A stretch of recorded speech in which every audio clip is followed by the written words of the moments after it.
Picture this. You lock your door. You check your windows. You think you're safe, and somewhere out there, someone just smiled. Because that confidence, that's their favorite mistake. Today, we're diving into crimes so disturbing, investigators didn't just lose sleep, they rewrote the rulebook. These aren't campfire stories. These are real people who walked among neighbors, coworkers, and friends while hiding horrors that still make seasoned detectives pause mid-sentence. 6 killers, 6 cases, and every single one proves the same terrifying truth. Sometimes the scariest monsters don't look scary at all. Let's not waste any more time. The first killer didn't stalk dark alleys. He didn't hide in the shadows. He knocked politely and greeted you softly. Dennis Rader, better known as BTK, stood for Bind, Torture, Kill. And yes, he named himself. Because nothing says unchecked ego like branding your own crimes. BTK wasn't chaotic. He was methodical, surgical. His crimes unfolded slowly, deliberately, like a nightmare that refused to end. He stalked families, studied their routines, and waited, sometimes for months, until everything felt right. Here's the truly chilling part. Rader lived a double life so cleverly it could pass a background check flying colors.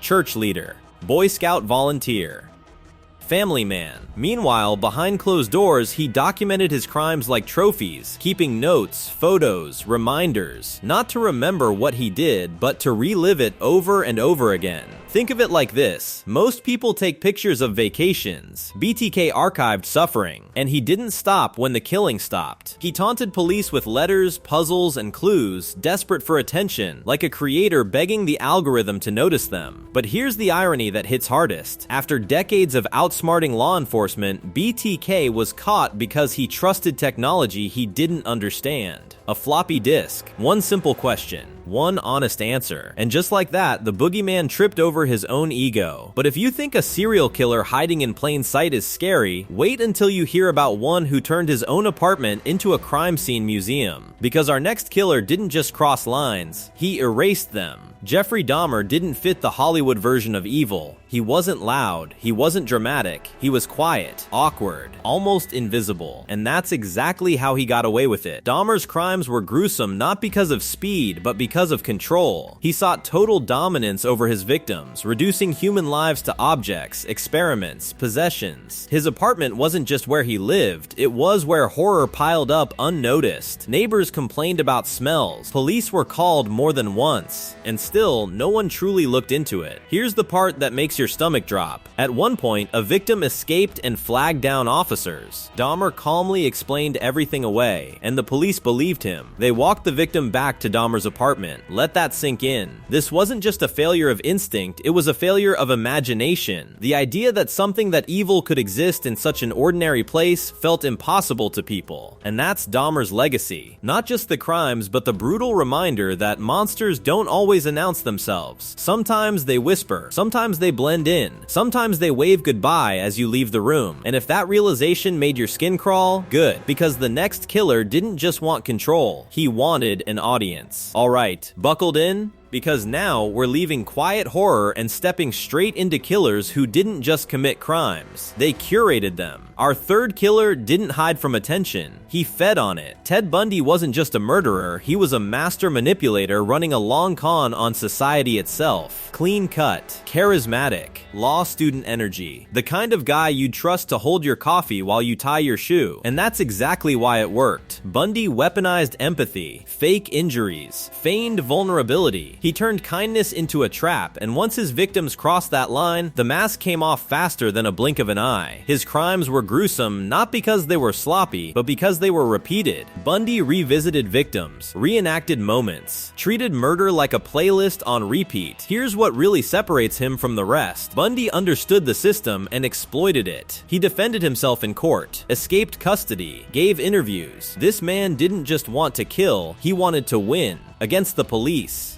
against the media, and against the public's belief that evil has a certain look. Bundy proved something terrifying. Charisma doesn't cancel cruelty, it can camouflage it. Think of him like a viral influencer before the internet. Good lighting, smooth delivery, absolutely poisonous content. But if you think that's disturbing, wait until you meet someone who turned murder into a full-on spectacle. Because our fourth killer didn't crave charm, he craved chaos. Richard Ramirez, aka the Night Stalker, didn't follow patterns, he smashed them. His crimes were unpredictable, violent, and deliberately theatrical. He wanted fear to travel faster than he ever could. Different victims, different locations, different methods. Ramirez wasn't just killing people, he was terrorizing an entire city. Los Angeles went into lockdown mode. Gun sales spiked. People slept with lights on, windows nailed shut, baseball bats under pillows. And Ramirez loved it. He left symbols behind, taunted the media, smiled in court like he was attending his own fan meet and greet. Here's the brutal truth. Ramirez didn't just attack homes, he attacked the idea of safety. Your bed?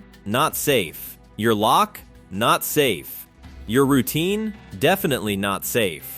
He turned randomness into a weapon, forcing police to rewrite how they hunted serial offenders. Profiling evolved because Ramirez refused to be predictable. He was chaos with a pulse. And when he was finally caught, not by police, but by civilians, it felt less like justice and more like the city exhaling for the first time in months. But if chaos scares you, the next killer will disturb you even more. Because what happens when murder isn't impulsive, but engineered? Alright, this is where it gets cold. No chaos. No impulse, just calculation. Welcome to the killers who treated murder like a system. Our fifth killer didn't want attention, didn't want fame, didn't even want chaos. He wanted efficiency. Gary Ridgway, better known as the Green River Killer, operated like a grim supply chain. His crimes were repetitive, methodical, and devastatingly effective. Over years, he targeted the most overlooked people in society, those whose disappearances didn't spark headlines or urgent investigations. And that's what makes this case so disturbing. Ridgway exploited apathy. He blended into routine. Same job, same truck, same routes. His crimes weren't dramatic, they were systematic. And because of that, they went undetected for far too long. Here's the part that makes investigators furious even today. Ridgway was interviewed multiple times, took polygraphs, and gave statements. Somehow he still walked free every time. Why, you may ask? Because he didn't look like evil. He didn't act frantic. He didn't break character. Think of him like a background app draining your battery. Quiet, unnoticed, but doing damage non-stop. It wasn't until forensic science advanced, specifically DNA analysis, that the puzzle finally locked into place. One microscopic detail cracked open decades of horror. Ridgway's capture didn't just stop a killer, it marked a turning point in how science could speak for victims long after their voices were taken.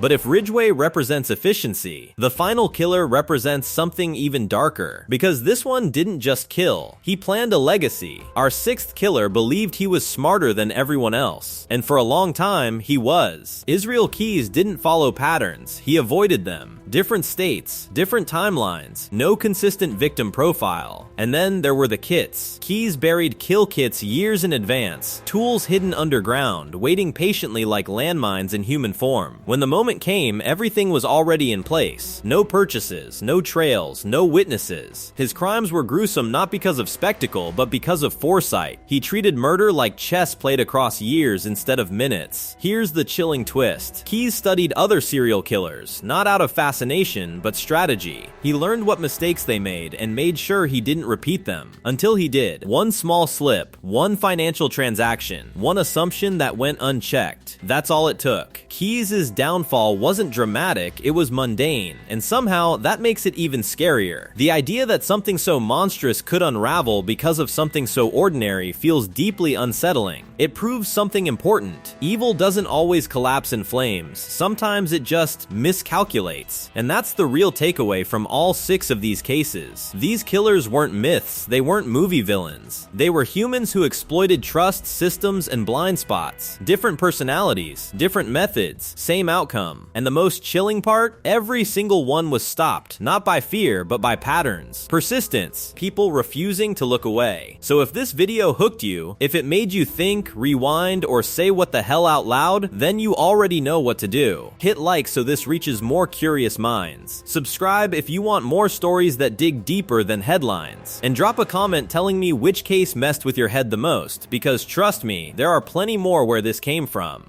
Stay curious, stay sharp, and remember, the scariest stories are always the real ones.